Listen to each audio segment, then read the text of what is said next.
What happened? You're okay now. I forgot to hit record at the beginning. We'll get the rest of it. All right, you got it. All right, Cliff, thank you very much. Is that it? Do we have anything else for Cliff? I don't have my, that's it. Right? Thanks, Cliff. Thank you. All right, item 6, Parks and Recreation. Rick Maynard and Barry Holland, Buckley. Good morning. 6.1 is to consider take possible action on the purchase of a new bus under the Sourcewell contract. Before that, if you don't mind, let's just give a shout out to Tony and Acela. We've had a lot of debris at Jenkins Beach. Didn't know if we were gonna be able to open it. And I went down Saturday and took a look and called Tony. He came in Yes. on Saturday, cleaned it up. There's some big logs, nothing like Madison. You saw the news in Madison. They had huge trees on their beach. And they opened by noon, I think, on Saturday. But he came in, got it all cleaned up, and we were safely, got it all. That's great. Very good. Yeah, I was out driving around on Sunday morning and saw that the beach had been done. Yeah. So, but I did get a reach out from someone about the Barber Pine Beach. Also needs some attention. Yeah, we didn't get there. We'll But get there. that's not the major beach. so. Right, because people are swimming at, Guilford, at the Jacobs, so like that, but we'll get to that, we'll get there today. Great work by Barry. Area level and everything is all set now? Or with the new rain, is it a problem again? Last was tested, it was okay, so, they test every day, so in their crew, so we'll hear, we were closed for almost a week, I don't ever remember being closed that long, that many days, Right. But we're here for a bus, and Terry, she gave you a lot of information. The bus that we want to replace, we can get it replaced by this fall, which is great because a lot of times it takes a year to get these things. But the bus we're replacing is 14 years old. It's falling apart. The bumper's falling off. It needs air conditioning, brakes, and we made a decision it wasn't worth the $3,000 to $4,000 to put into it to keep it going. And it's a smaller bus, the 12, 13, 14 passenger with 2 wheelchairs that one of our drivers who doesn't have a CDL can drive. So the one he can drive. So for now, he's just using our van. So we're thankful we can get one in the fall because we really need it. So there are a couple quotes we got. One was Matthews. We have a state bid for $122,328. But then there's Bus Plus. They have a Sourcewell number, which Terry's been trying to get. Hey, the guy's been away, and he's going to call her later today and give her that number. So I don't have the contract number to give you now. Okay. When we get it, I'll call it into you. That's right. And that's $114,500, so it's less. We have a number of funding sources. Speaking with Mary Jane, there's Mary Jane, $51,000. That's a grant from the past that we have available. There's $68,570 and a current ARPA grant designated for seniors, for buses and senior improvements. And then we have $85,000 in the budget. So we have plenty of money to cover it. We're probably going to come back later so we do need another one to replace, but this one's kind of immediate because it's out of service. And we'll come back later and for the funding for the second bus. But for now, we want to get this one rolling. Anything you want to add to that? You knew it was You coming. didn't even mean that. Actually, it was an accident. It was an accident, slipped out. I just got a few statistics put together so you can see why these are critical. Is the total odometer use of the buses of last fiscal year was almost 54,000 miles we put on all the vehicles. So that's about how many miles we drive for transporting seniors. That particular one, we put 9,000 miles on before we pulled it out of service in May. So without that bus now, we're juggling a little bit. I had to shift some drivers around because we have 2 without the CDL that can only drive either the 15 passenger or the white van. So we had to juggle that around. But so far, we're keeping up. But we do, about 50, at least last year, 54,000 miles is what we put on these vehicles. So it's critical that they're replaced, that they're safe. Right. And What's the anticipated lead time on delivery?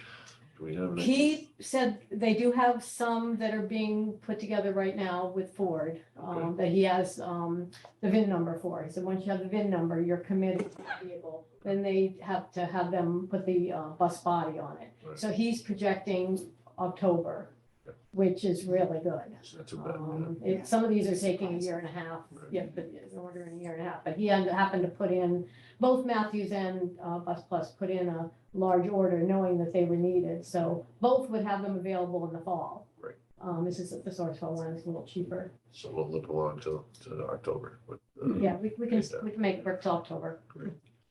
I also want just, thank Terry, for putting the grant together, to try to set the Well, ARPA. it hasn't been submitted yet, but I had to get this all approved and then I should be able to submit it this week, but Great. bus was one of the things, capital, that was allowed, so. That's great.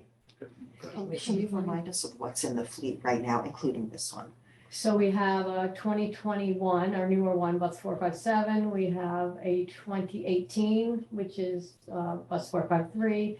The older one that we need to look at replacing is actually a 2008. And that one is, it's working okay, but it's pretty old. And so we'd want to replace that with a 20 passenger before we hit a point where we have to put a lot of money into it. We get to an age, it's just not worth putting a lot of money into them. Plus, the reliability, you don't want to break down, the seniors on it, so, And then we have a Honda van too that we use. we have,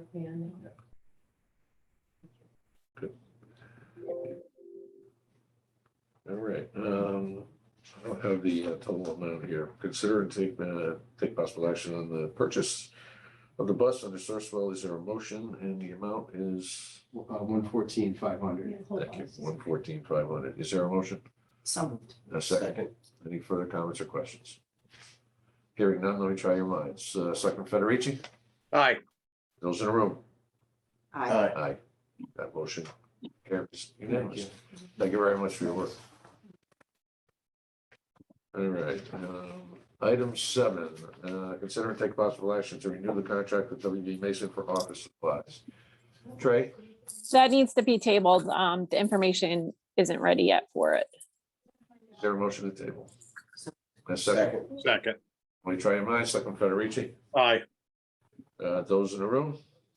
Aye. That motion carries. All right, item 7A, and that is what was added earlier. That is to have a public hearing to obtain public comment and consider enactment of or revision of the ordinance extending the temporary moratorium on cannabis establishments in the town of Guilford. Is there a motion to set that public hearing? And it would be on Monday, August 7th at 8:30 prior to our meeting. So moved. Second. Any further comments or questions? It is my anticipation to have a straw man document put together around that we talked about 2 weeks ago, around the parameters of what we would be considering, what are the decisions we need to make in order to put something in front of the general public that suggests this, if we were to legalize it, this is how we might consider doing it. All right, so I'll have that ready for 2 weeks hence. All right, let me try your minds. Selectman Federici, Aye. those in the room? Aye. Aye, that motion carries unanimously. Okay, item 8, appointments and resignations. 8.1, act on a recommendation to appoint Sally Karasoff to the Safe Streets Mobility Task Force. Is there a motion? Make the motion. And a second. Any comments or questions? Let me try your minds. Selectman Federici, Aye. those in the room? Aye. That motion carries. 8.2, and that is a recommendation to appoint Amy Kaneko to the Sustainable Guilford Task Force. Is there a motion? So moved. And a second. Second. Let me try your mind. Any comments or questions? Although we did have a conversation earlier, something very interesting on her application was she would like to start a local repair cafe, which is to recycle things, from clothing to electronics to mechanical stuff. Apparently, this is a pretty popular program out on the West Coast, out in California, which is, I think, where she first experienced it. So, anyway, let me try your minds. Selectman Federici, Aye. those in the room? Aye. That motion carries unanimously. Item 9, request for use of town property, which I don't think we see any, right? Committee reports. We don't have Sandy here. And then correspondence. Any comments on the correspondence, either the building report or public works related report? What's the other correspondence? Which one? I'm sorry, yeah. Sorry. Yeah, that's quite all right. Oh, yeah. That's right. I forgot about that. And I have to have some props for that.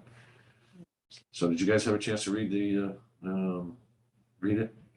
No, not really.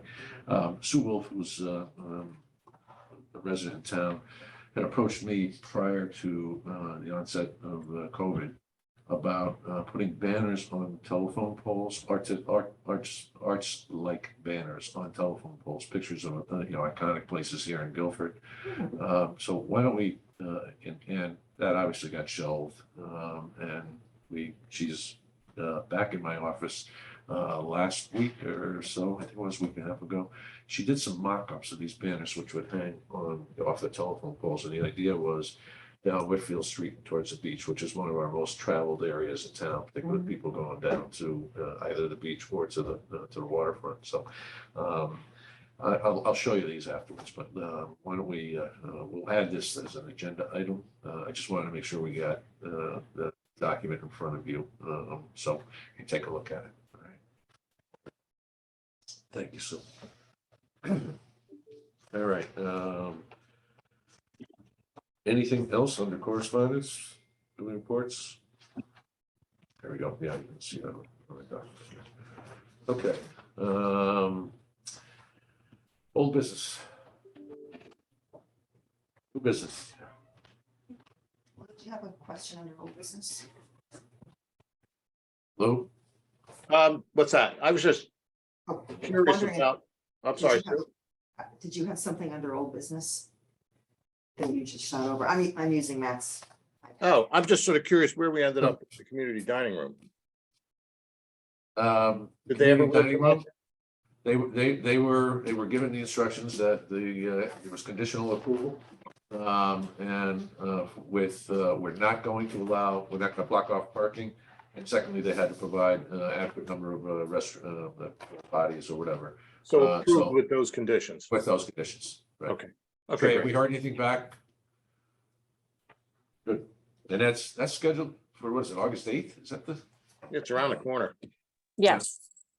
All right, we'll check back with them, make sure that they understand the rules, but it was relayed to them that there was conditional approval. So, Okay. thanks.